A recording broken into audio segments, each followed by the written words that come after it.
Saya mengundang jemaat Tuhan untuk bangkit berdiri.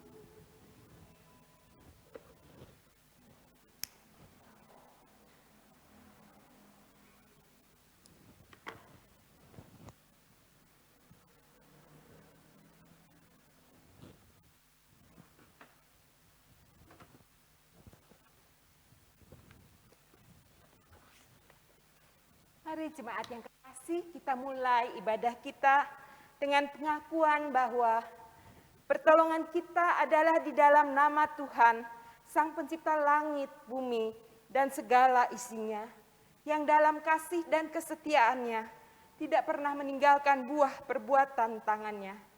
Turunlah atas kita anugerah dan sejahtera di dalam nama Allah Bapa, Putra, dan Roh Kudus. Amin.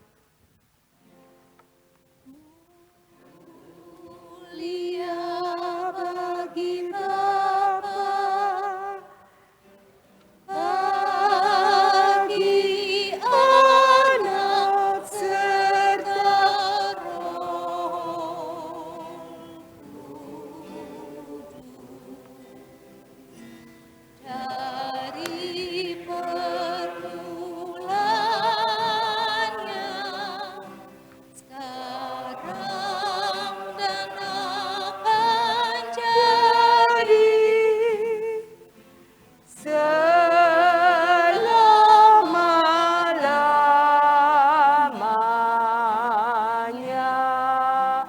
Amin.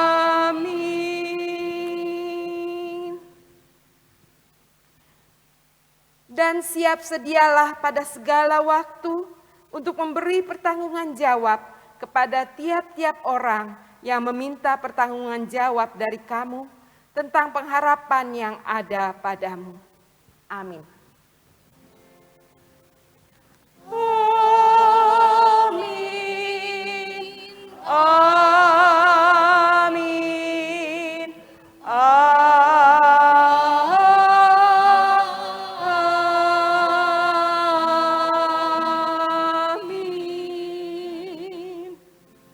Jemaat dipersilakan duduk kembali. Segala kemuliaan hanya bagi Tuhan.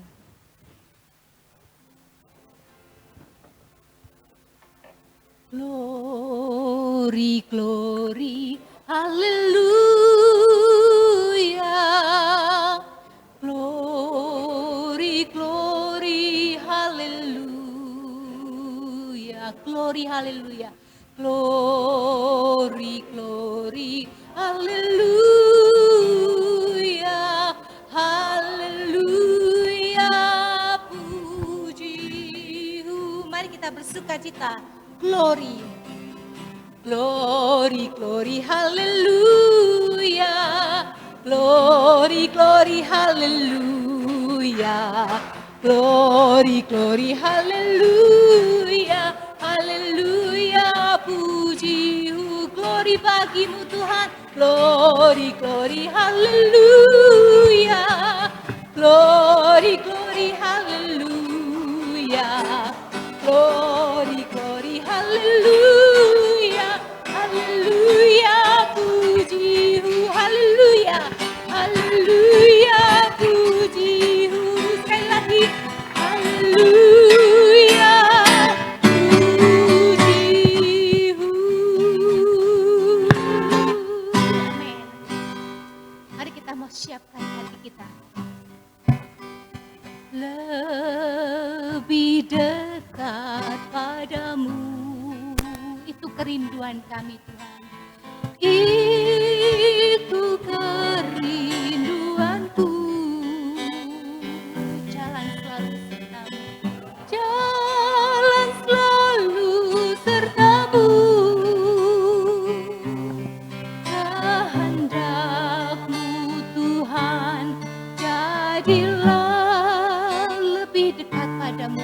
Kita naikkan pujian ini dengan lebih sungguh. Itulah permohonan kami Tuhan. Itu permohonanku. Jalan selalu sertamu. Ya Tuhan, jadilah lebih dekat padamu sekali lagi. Lebih dekat padamu. Itu permohonanku. Jalan selalu sertamu. Jalan selalu sertamu. Kehendak Tuhan yang terjadi. Kehendakmu Tuhan, jadilah.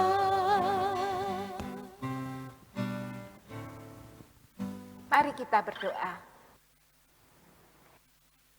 Rinduan kami ya Tuhan, agar kami boleh makin dekat. Saksi Tuhan dalam kehidupan kami. Agar kami juga dalam kehidupan kami membawakan tentang Tuhan, memberitakan tentang Tuhan. Bahkan kami juga boleh memelihara iman kami. Kiranya melalui kesaksian kehidupan kami kepada Tuhan.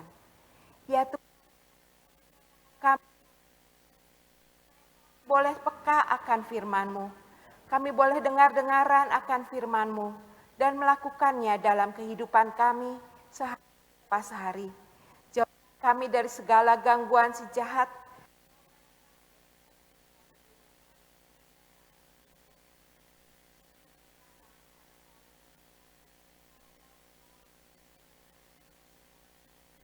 Amin.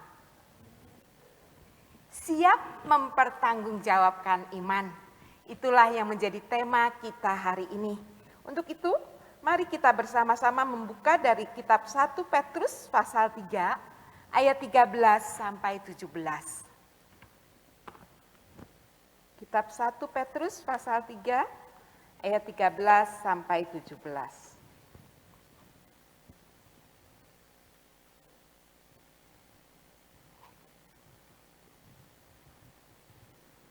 Saya akan bacakan. Menderita dengan sabar Dan siapakah yang akan berbuat jahat terhadap kamu jika kamu rajin berbuat baik? Tetapi sekalipun kamu harus menderita juga karena kebenaran, kamu akan berbahagia. Sebab itu, janganlah kamu takuti apa yang mereka takuti, dan janganlah gentar. Tetapi kuduskanlah Kristus di dalam hatimu sebagai Tuhan, dan siap sedialah pada segala waktu untuk memberi pertanggungan jawab kepada tiap-tiap orang yang meminta pertanggungan jawab dari kamu tentang pengharapan yang ada padamu. Tetapi haruslah dengan lemah lembut dan hormat dan dengan hati nurani yang murni, supaya mereka yang memfitnah kamu karena hidupmu yang saleh dalam Kristus menjadi malu karena fitnahan mereka itu. Sebab lebih baik menderita karena berbuat baik, jika hal itu dikehendaki Allah, daripada menderita karena berbuat jahat. Demikianlah sabda firman Tuhan. Berbahagialah setiap orang yang mendengar dan melakukannya dalam kehidupan sehari-hari.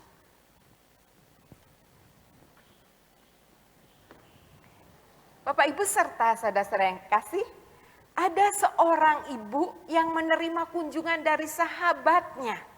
Sudah 48 tahun mereka nggak pernah bertemu. Nah, sahabatnya ini datang bersama istrinya. Sesudah ngobrol-ngobrol, melepas kangen dan rindu, tiba-tiba istri dari sahabatnya ini bertanya kepada si ibu, "Ibu, apakah ibu tidak mau kembali kepada keyakinan ibu yang lama? Kan sekarang suami ibu sudah meninggal, jadi nggak ada lagi yang menahan-nahan ibu atau bisa melarang ibu untuk kembali kepada keyakinan ibu yang lama," kata istri dari sahabatnya itu. Tapi si ibu ini dengan senyum lalu menjawab dengan mantap, "Tidak mungkin saya kembali. Saya sudah mantap. Saya sekarang percaya kepada Tuhan Yesus." Bapak Ibu serta saudara-saudara yang kasih, mungkin kita juga pernah mengalami pertanyaan yang sama dari sahabat kita, dari rekan sekerja, ataupun juga dari bawahan atau atasan kita tentang iman atau kepercayaan kita. Dan dalam bacaan yang tadi kita baca bersama, Petrus mendorong jemaat agar mereka tetap siap sedia mempertanggungjawabkan imannya. Dan mereka dapat menjelaskan kepada orang yang belum percaya, kalau mereka ingin tahu apa sih yang menggerakkan hati jemaat ini sehingga mereka rajin berbuat baik. Sekalipun sudah dijahatin, sudah difitnah, sudah dijatuhkan, diserang habis-habisan, tetap aja berbuat baik ya. Apa sih yang menyebabkan mereka rela menderita dalam mengikut Kristus? Karena kehidupan orang Kristen pada saat itu sangat-sangat sukar. Dan Petrus mendorong jemaat agar mereka hidup dalam kebenaran. Dan bukan hanya hidup dalam kebenaran, tapi juga siap untuk menyampaikan kebenaran sejati yang menjadi pengharapan mereka. Dan pengharapan ini nggak abstrak ya, nggak cuma teori. Karena memang benar-benar sudah dibuktikan dalam kehidupan jemaat 1 Petrus. Apa sih rahasianya? Ternyata mempunyai pengharapan di tengah dunia yang saat itu penuh dengan tantangan dan penderitaan merupakan suatu kebutuhan. Bukan hanya pada saat kita sekarang ini ya, ketika kita menghadapi wabah atau pandemi COVID-19 ini, kita benar-benar butuh pengharapan itu. Kalau kita nggak punya pengharapan saat ini mungkin kita sudah tidak ada lagi. Kita sudah jatuh. Nah, inilah yang menjadi keunikan dari orang Kristen saat itu dan juga saat ini ya. Bahwa punya pengharapan dan iman. Punya gaya hidup yang berbeda dengan dunia ini. Tidak mudah mengeluh, tidak mudah menyerah. Kalau ada banyak orang yang sekarang mati bunuh diri, bahkan termasuk dari Wisma Atlet, ada yang terjun bebas ya. Karena enggak tahan lagi dengan COVID ini. Orang Kristen dari zaman dulu itu siap selalu menghadapi penderitaan. siap menghadapi tantangan, tidak mudah menyerah, tidak mudah mengeluh. Dan bahkan mereka juga rela menderita demi kebenaran. Kalau karena kesalahannya menderita kan wajar-wajar aja ya. Tapi kalau melakukan kebenaran, melakukan kebaikan itu kan luar biasa. Dan mereka nggak pernah menyerah. Ya, nggak karena dijahatin sama orang yang mereka sudah berbuat baik lalu mereka menyerah. Udah, saya nggak usah lagi berbuat baik. Tidak, orang Kristen tetap berbuat baik. Nah, dengan kehidupan orang Kristen yang seperti itu menarik orang-orang di sekitarnya. Orang-orang yang belum percaya. Kenapa ya orang-orang Kristen ini bisa berbeda? Oh, ternyata mereka punya pengharapan dan iman. Bapak, Ibu, serta saudara-saudara yang kasih, memiliki pengharapan dan iman itu adalah satu hal. Memberi penjelasan tentang pengharapan itu adalah hal yang berbeda.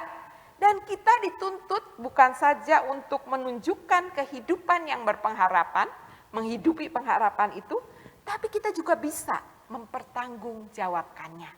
Itulah yang dipakai dalam kata 1 Petrus 3 ayat 15 dikatakan, siap sedialah pada segala waktu untuk memberi pertanggungjawaban kepada tiap-tiap orang yang meminta pertanggungjawaban dari kamu tentang pengharapan yang ada padamu.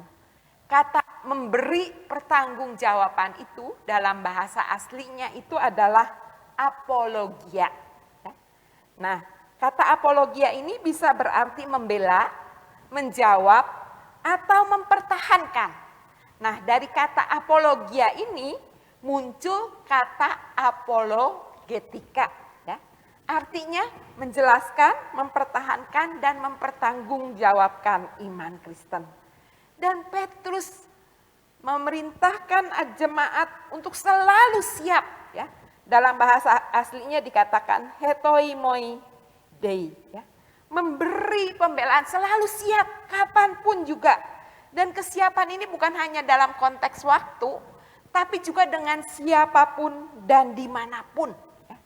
Orang-orang Kristen, jemaat harus siap sedia untuk memberi jawab iman mereka. Dan mengapa mereka mempunyai iman seperti itu.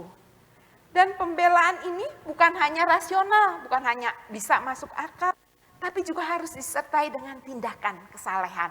Jadi bagaimana tingkah lakunya, itu juga menentukan.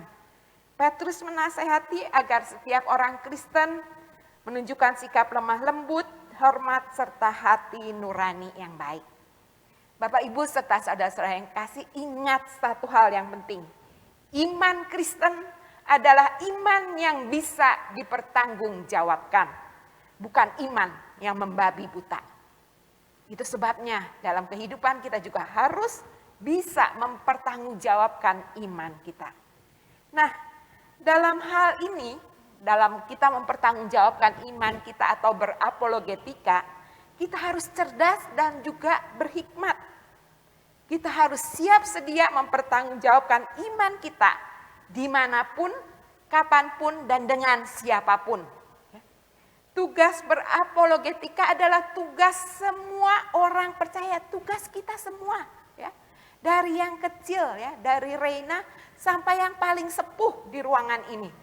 Ini tugas kita semua untuk mempertanggungjawabkan iman kita. Karena itu adalah tugas kita dimanapun, kapanpun, dan dengan siapapun. Mungkin dengan teman kita, mungkin dengan rekan kita, mungkin dengan keluarga kita yang belum percaya. Tugas mempertanggungjawabkan iman adalah tugas kita semua. Dan kita semua bukan hanya menikmati firman, membaca firman, mengerti firman, tapi juga harus mempertahankan iman kita. Dan hal ini gak bisa kita hindari. Karena kalau kita lihat dari kitab 1 Petrus, dari kitab Kisah Para Rasul, orang Kristen dari sejak semula mereka ada, mereka harus terus-menerus menghadapi orang-orang yang bertanya kepada mereka. Mereka juga harus siap untuk mempertanggungjawabkan iman mereka. Lalu jangan berkata, Bu Bu Yanti enak sekolah teologi, kami ini kan orang awam. Gimana kami bisa mempertanggungjawabkan iman kami? Oh, seperti tadi saya katakan, ini tugas kita semua. Iman itu bukan hanya rasional, ingat ya, tapi juga melalui kehidupan kita, sikap kita, tingkah laku kita. Meskipun dengan sederhana, setiap orang Kristen pasti bisa berapologetika. Nah, ada 4 hal yang harus kita perhatikan dalam berapologetika. Yang pertama, kita harus memiliki kepekaan dan pemahaman tentang apa yang benar dan apa yang salah. Dan ukurannya adalah dari Alkitab. Itu sebabnya kita perlu mengenal Alkitab kita dengan lebih dalam. Kita perlu mencintai Alkitab kita. Dan bukan hanya mengenal dan membaca, tapi juga melakukan firman ini. Ya. Bapak Ibu serta saudara-saudara, kalau di GKMI Jogja kan kita sudah tamat ya, bahas kitab dari Kejadian sampai Wahyu. Sehingga kita tahu apa latar belakangnya, apa tujuannya, bagaimana situasinya. Itu tujuannya supaya apa? Supaya kita lebih mengenal Alkitab ini dan bukan lebih mengenal, tapi juga mau melakukannya. Dengan kita mengerti dan mengenal lebih dalam, kita bisa melakukan dengan lebih baik. Ya. Mulai dari sekarang dan sampai akhir hidup kita, cintai Alkitab ini. Cari kebenaran-kebenaran dalam firman Tuhan. Yang kedua, kita harus memiliki keberanian untuk menyatakan kebenaran. Gak usah takut kalau untuk menyatakan kebenaran. Ya. Gak usah takut, sekalipun sendiri harus berani menyatakan kebenaran. Stefanus, ya, dia berani menyatakan kebenaran imannya di hadapan mahkamah agama, sekalipun harus dirajam batu. Kita juga kenal Ahok, walaupun sendiri dicaci maki oleh banyak orang, tetap berani mempertahankan kebenaran. Kita juga sama, dimanapun kita berada, di sekolah, dalam pergaulan dengan teman-teman, dengan rekan bisnis, ya, dengan rekan sekerja, ya, dengan klien kita, berani mempertahankan kebenaran. Ya. Dalam usaha juga kita bisa mempertahankan kebenaran, ya. Dalam sekolah juga sama, dalam pergaulan. Di Jogja ini kan banyak ya anak-anak muda yang sesat, jadi salah pergaulan. Banyak yang melakukan hubungan seks sebelum nikah, bahkan bukan dengan pacarnya, tapi dengan sembarang orang. Anak-anak muda kita berani nggak menyatakan kebenaran? Kalau dalam usaha atau pekerjaan banyak juga orang yang melakukan hal-hal yang licik dengan cara-cara yang nggak benar. Berani ya kita menyatakan kebenaran. Sekalipun mungkin kita harus kehilangan proyek kita. Sekalipun mungkin keuntungan kita akan berkurang dibanding kalau kita curang. Berani nggak kita menyatakan kebenaran? Bapak Ibu serta saudara yang kasih, dalam kita mempertanggungjawabkan iman kita, kebenaran itu nggak bisa dikompromikan. Ya. Setengah kebenaran itu bukan kebenaran. Jadi harus benar-benar tetap ya, teguh. Saya berpegang pada kebenaran, saya melakukan kebenaran. Nah, yang ketiga, adanya kerelaan untuk bayar harga. Menyatakan kebenaran itu ada harga yang harus dibayar ya. Orang-orang yang jemaat 1 Petrus itu mereka sampai dimusuhin loh sama orang-orang karena mereka menyatakan kebenaran. Bukan karena mereka salah. Mereka melakukan kebaikan, malah dimusuhin, malah difitnah. Tapi mereka berani bayar harga. Berani nggak kita juga bayar harga? Ya, untuk melakukan dan menyatakan kebenaran. Itu sebabnya kadang-kadang ada banyak orang yang takut menyatakan kebenaran. Karena takut kalau saya bilang itu, nanti saya dibenci sama orang lain. Saya dibenci sama teman-teman kita. Saya dibilangin sok suci sama teman-teman. Ya.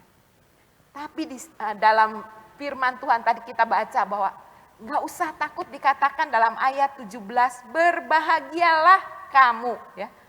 Karena itulah yang dikehendaki oleh Allah. Ya. Jadi nggak usah takut dalam menyatakan kebenaran. Antonius Eka Hananta pernah mengatakan demikian. Jika karena kebenaran kita mengalami penganiayaan serta dicela, bahkan difitnah dalam kehidupan di dunia ini, tetap jadi pembawa damai yang murah hati kepada siapa saja, bukannya jadi dendam lalu balas ya dengan jahat. Arahkan hati kepada Tuhan, jangan berhenti membangun relasi dengan Tuhan. Biar kita tetap kuat, biar kita tetap teguh, sekalipun harus menderita karena kebenaran. Lalu yang keempat adalah dengan lemah lembut, rendah hati, hormat, dan hati nurani yang murni. Lemah lembut di sini bukan berarti kelemar-kelemar ya, nggak punya pendirian. Tapi lemah lembut di sini adalah lawan dari kesombongan. Jadi kita tidak sombong, kita rendah hati. Maksudnya begini, kalau kita berapologetika dengan orang lain, kalau kita sombong, kita ngerasa bahwa diri kita yang paling benar, dia salah, kita pinter, dia bodoh, itu kita sudah menyalahi ya. Kita sudah menjadi batu sandungan. Biarlah kita tidak sombong, tapi mencoba masuk ya kepada orang ini dengan rendah hati. Ya. Lalu kalau dikatakan di sini dengan hormat, maksudnya hormat di sini bijaksana. Ya. Jangan sembarangan dalam hal ini juga, menyampaikannya juga biarlah kita bijaksana. Karena ingat ya, tujuan berapologetika ini bukan untuk menyakiti atau merendahkan orang lain, tapi untuk menyatakan kebenaran. Nah, hati nurani yang murni adalah maksudnya kalau kita berapologetika, kalau kita mempertanggungjawabkan atau mempertahankan iman kita, biarlah itu juga dengan integritas, bukan cuma ngomong tok, tapi kita lakukan ya. Karena orang yang tidak punya integritas nggak akan dipercaya. Alah, cuma ngomong doang ya, cuma ngomong tok ya. Bisanya cuma ngomong tok ya, kelakuannya beda. Ya. Kita harus bisa mempertanggungjawabkan itu. Ya. Dengan demikian ada kesatuan atau keselarasan antara ortodoksi dan ortopraksi. Ya. Ada keseimbangan antara kebenaran suatu ajaran atau ortodoksi dengan tindakan yang benar atau ortopraksi. Apa yang kita percaya harus selaras dengan apa yang kita hidupi ya. Iman kita itu bukan cuma beriman, tapi dalam kehidupan itu juga dinyatakan ya. Apa yang kita ucapkan sama pentingnya dengan apa yang kita lakukan. Jadi ada keselarasan antara teori dan praktek, antara ucapan dan tindakan, antara mempercayai, bukan hanya percaya, tapi juga mau mentaati. Ini yang susah ya. Kita gampang untuk tahu, kita gampang untuk percaya, tapi untuk melakukan, untuk mentaati, itu tantangan. Mari mulai dari sekarang harus selaras, dua-duanya itu sama-sama jalan. Dan pertanggungjawaban seperti tadi saya katakan, tidak harus selalu bisa berargumentasi dengan hebat, pinter. Wah, bisa ngomongnya fasih, ya bisa dari sana ke sini bisa lancar, bukan ya. Karena itu bisa sederhana ya. Merupakan cerita tentang pengalaman pribadi kita dan itu sering merupakan argumentasi yang paling meyakinkan. Ada seorang bapak ya. Dia bukan orang yang pinter ya. Nah, dia kemudian menjadi orang Kristen. Suatu hari dia ketemu sama temannya lalu ditanyain, "Oh, kamu sekarang jadi orang Kristen ya?" "Iya, saya sekarang jadi orang Kristen." "Kamu tahu nggak Yesus lahir di mana? Kamu tahu nggak dia umur berapa? Kamu tahu nggak apa yang dia lakukan?" Ya. Lalu orang ini mengatakan, "Pengetahuan saya hanya sangat sedikit saat ini. Tapi satu hal yang saya tahu, yang Yesus lakukan dalam hidup saya. Dulu saya pemabuk, sekarang saya tidak pernah minum-minum lagi. Dulu kalau saya pulang, istri dan anak-anak saya takut karena saya selalu mabuk dan saya memaki-maki dan memukul mereka.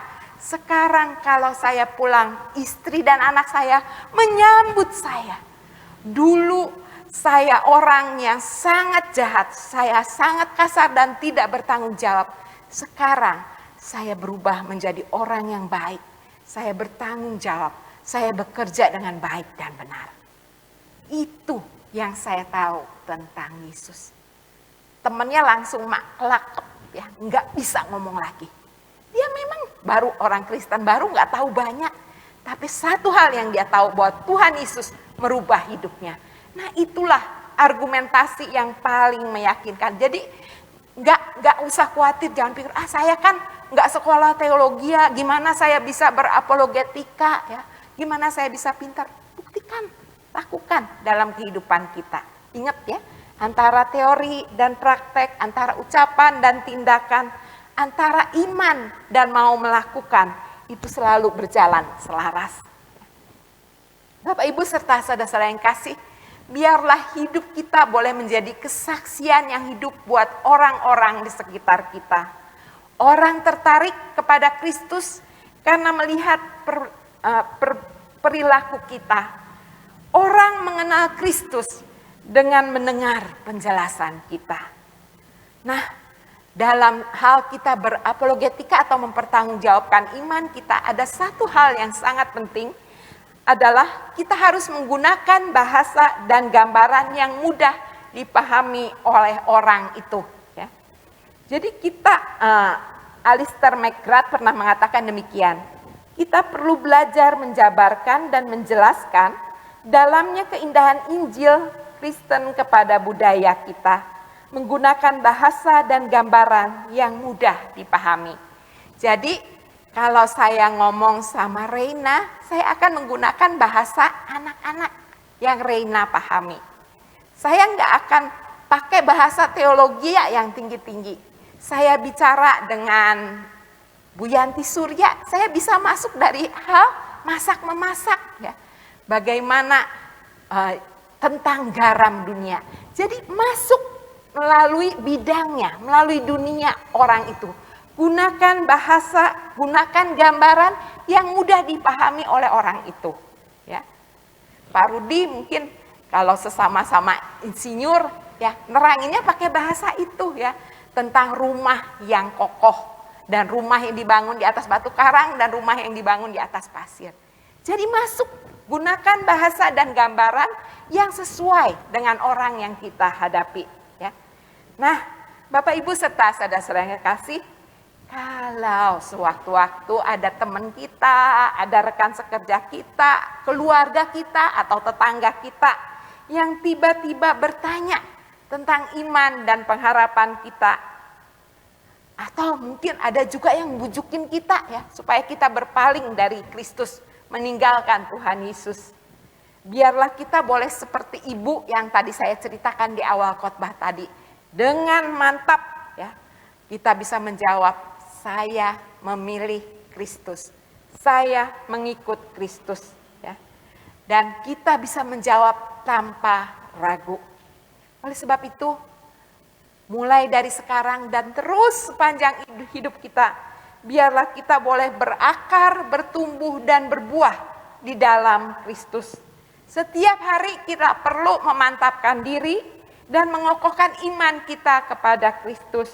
Dengan mengenal Tuhan lebih dalam dan semakin banyak pengalaman pribadi kita dengan Tuhan, kita nggak akan mudah goyah. Sekalipun ada banyak godaan atau penderitaan yang datang. Ingat kata-kata Ayub, ya.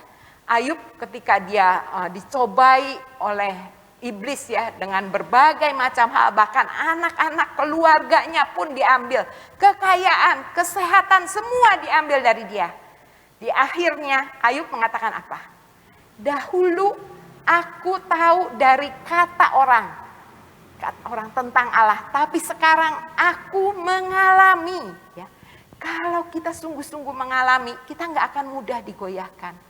Kalau cuma bilang, oh kata Bu Yanti atau kata pendeta ini atau pendeta itu, kita mudah goyah.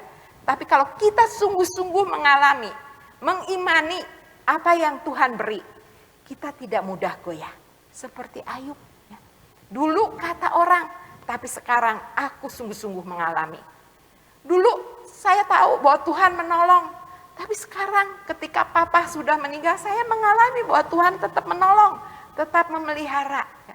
Dulu kata orang, Tuhan itu baik, Tuhan itu menyembuhkan. Tapi sekarang saya sungguh-sungguh mengalami bahwa memang Tuhan menyembuhkan. Dulu kata orang Tuhan bisa mengubahkan sifat yang jelek. Tapi sekarang saya sungguh-sungguh mengalami bahwa memang benar Tuhan mengubah sifat-sifat saya yang jelek menjadi yang baik.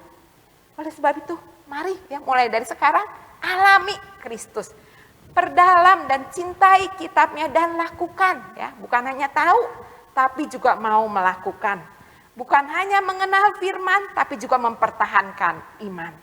Bapak Ibu serta saudara yang kasih, mari biarlah kita boleh hidup dalam misi Allah. Berdoalah kalau ada saatnya atau ada momennya tiba di mana tiba-tiba ada orang yang bertanya kepada kita. Ketika kita tiba-tiba harus mempertanggungjawabkan iman kita, kita tidak hanya bisa bertahan, tapi Tuhan bisa memakai kita menjadi saksinya. Sehingga melalui kesaksian kehidupan kita, orang lain boleh datang kepada kebenaran itu. Orang lain boleh percaya kepada Tuhan. Selamat berapologetika, selamat mempertanggungjawabkan iman dalam hidup kita. Amin. Mari kita berdoa. Ya Tuhan, karuniakanlah kepada kami iman yang teguh. Karuniakanlah juga kepada kami Tuhan, kesungguhan dan kerinduan serta ketaatan untuk sungguh-sungguh mengenal Tuhan dan firman Tuhan dan melakukannya dalam kehidupan kami. Dan tolong kami dalam kehidupan kami, agar kami juga boleh menjadi saksi-saksi Tuhan.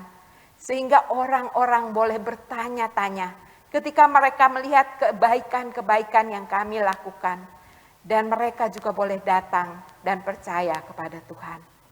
Hadirlah dalam hidup kami, pakai hidup kami, ubahkan hidup kami menjadi sesuatu yang indah, menjadi terang dimanapun kami berada. Amin.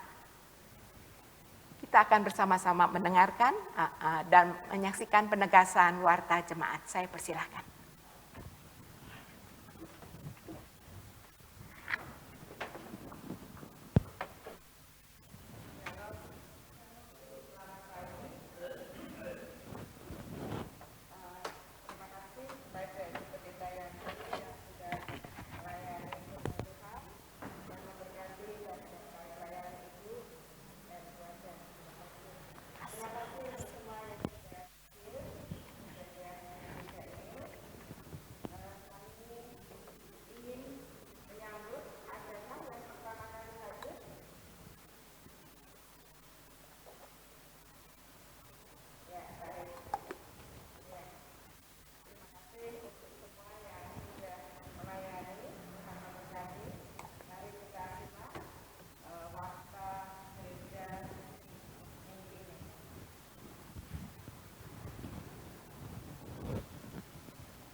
Shalom, jemaat yang dikasihi oleh Tuhan.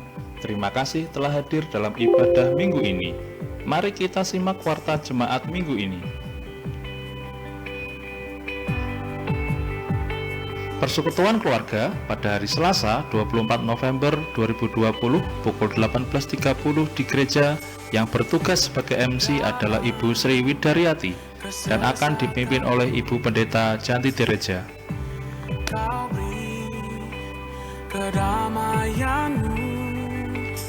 Pada hari Kamis 26 November 2020 pukul 17.30 diadakan persekutuan Komisi Perempuan melalui grup WA. Yang bertugas sebagai MC adalah Ibu Rahel dan akan dipimpin oleh Ibu Yuli Sri Muwarti.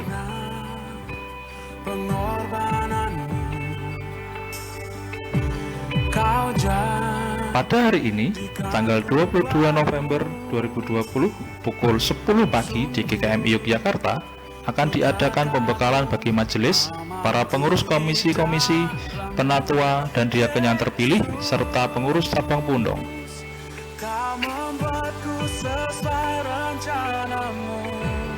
Mari ikuti kebaktian syukur dan perjamuan kudus online serentak dalam merayakan hari ulang tahun GKMI ke-100 yang akan dilaksanakan pada hari Minggu 6 Desember 2020 pukul 5 sore melalui YouTube dan Zoom.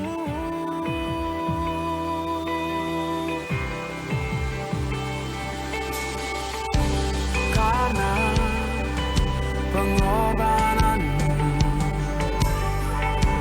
kau jadikanku baru. Berikut informasi persembahan periode 13 November sampai 19 November 2020. Amanku di dalammu, Yesus, kau membuatku sesuai rencanamu. Kami mengucapkan selamat ulang tahun kepada Bapak, Ibu, dan Saudara yang berulang tahun pada minggu ini. Kiranya kasih karunia Tuhan selalu melimpah dalam kehidupan Bapak, Ibu, dan Saudara. Demikian Warta Jemaat minggu ini. Info selengkapnya dapat dibaca di Warta Jemaat yang telah dibagikan di grup WA GKMI Yogyakarta. Selamat hari Minggu, Tuhan Yesus memberkati.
Jemaat yang kekasih, mari kita bersama-sama menaikkan doa-doa syafaat kita. Mari kita berdoa. Ya Tuhan, saat ini kami bersyukur untuk kesehatan yang Tuhan beri. Tapi pada saat ini juga kami berdoa Tuhan untuk saudara-saudara kami yang sakit. Memohon Tuhan memberikan kekuatan, memberikan penghidupan. Tuhan juga mau melawat satu persatu. Berkati dan sertai juga keluarga, limpahi dengan kasih,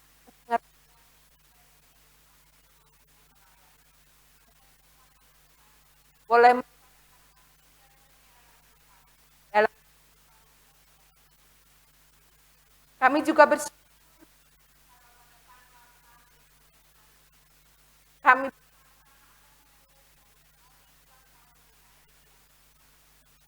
memohon Tuhan memimpin Indonesia. Tuhan memberkati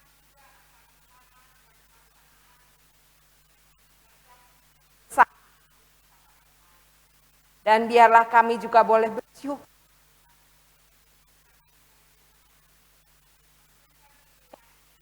boleh membawa damai gereja-gereja yang berdampak.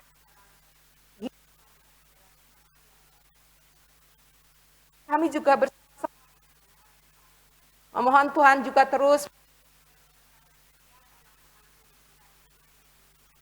para dalam studi mengerjakan dan para anak-anak kami juga dalam menghadapi ulangan akhir semester. Memohon Tuhan memimpin dan biarlah Tuhan juga yang ini dan merampungkan studinya. Mohon kami yang menyelesaikan skripsinya dan disertasinya. Tuhan, kami juga terus berdoa untuk wabah pandemi yang menimpa di seluruh dunia. Ya Tuhan, supaya pandemi ini bisa segera berakhir Dan biarlah kami juga selaku warga bumi ini boleh bersama-sama juga saling menjaga. Kami berdoa untuk orang-orang yang dalam pekerjaan yang harus dengan orang lain, para tenaga kesehatan. Memohon Tuhan juga melindungi dan kami juga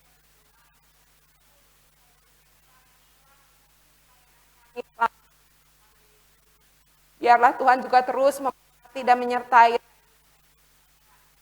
Tuhan juga memberkati yang juga ibadah di Panti Ureda. Biarlah Tuhan juga memberkati dan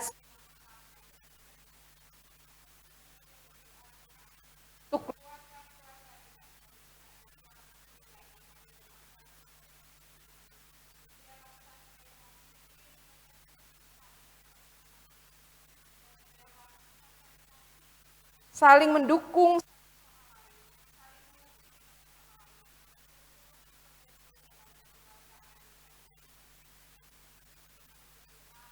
mengucap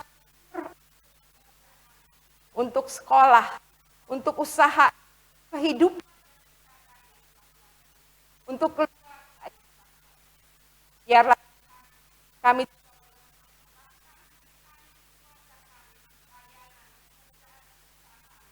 untuk menjadi kesaksian mana kan, tapi kami juga yang lain kepada Tuhan. Kami di tengah berbagai gejolak,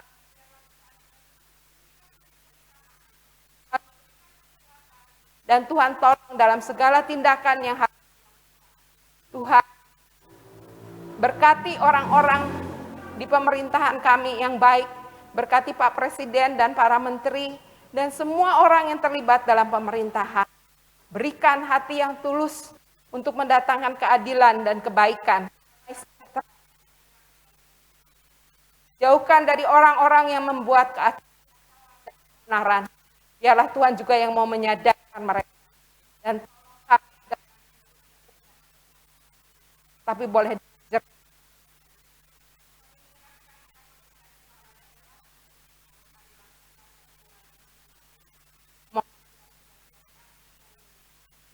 kami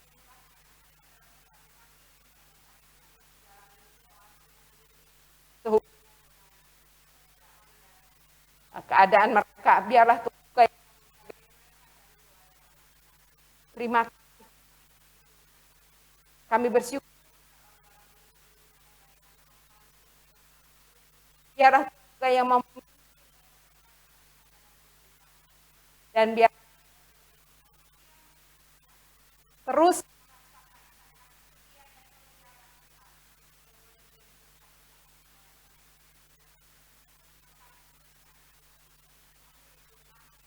untuk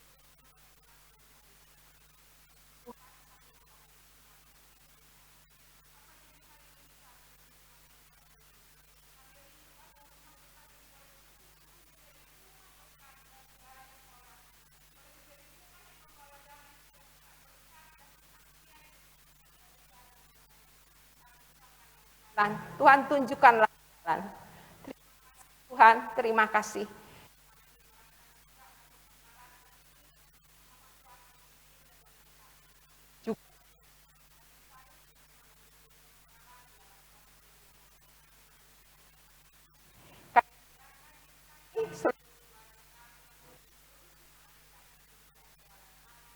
Dan kasih Tuhan saja.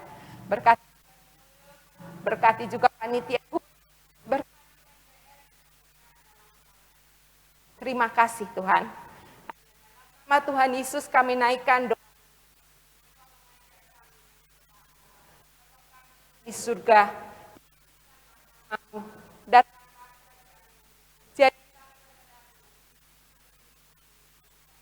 berilah kami pada hari, maka inilah kami akan kesalahan kami.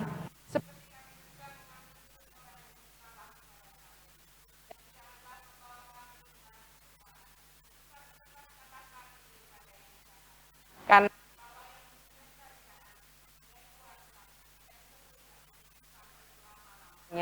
amin. Saya serahkan kembali kepada Bu Debi dan Pak Roni.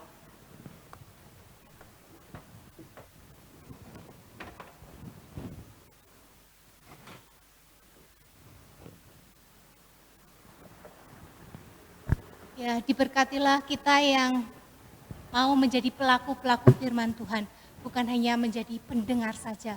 Walaupun dalam kehidupan iman kita mungkin kita sering gagal, tetapi Tuhan yang Maha Kasih punya banyak cara untuk mengangkat kita kembali. Mari saya mengajak Bapak Ibu Saudara untuk bangkit berdiri. Kita mau akhiri ibadah pada pagi hari ini dengan pujian dari PPR 1, Tuhan Juru Selamatku.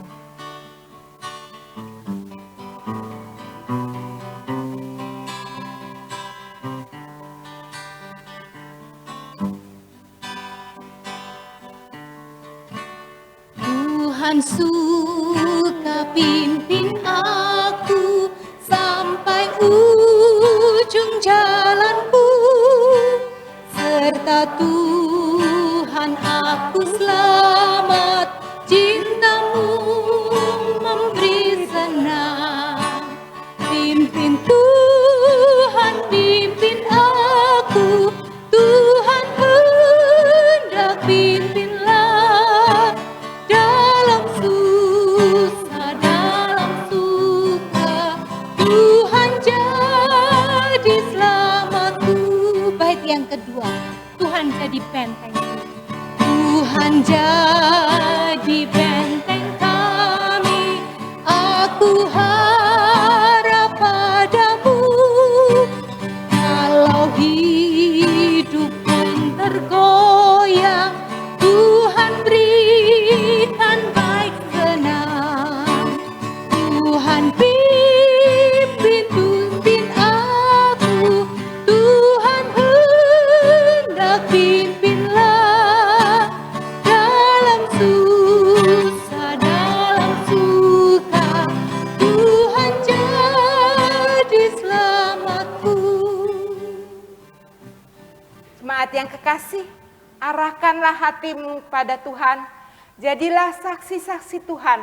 Jadilah saksi-saksi iman yang siap mempertanggungjawabkan imannya kepada siapapun juga, dimanapun juga, kapanpun juga. Dan kini terimalah berkat Tuhan. Dan Allah sumber segala kasih karunia yang telah memanggil kamu dalam Kristus kepada kemuliaannya yang kekal, akan melengkapi, meneguhkan, menguatkan dan mengokohkan kamu sesudah kamu menderita seketika lamanya. Ialah yang mempunyai kuasa sampai selama-lamanya. Amin. Kepada Allah beri puji, semua makhluk di bumi. Padanya ku beri pujian, Bapa, Anak, dan Roh Suci. Amin. Silakan duduk saat teduh untuk kita semua.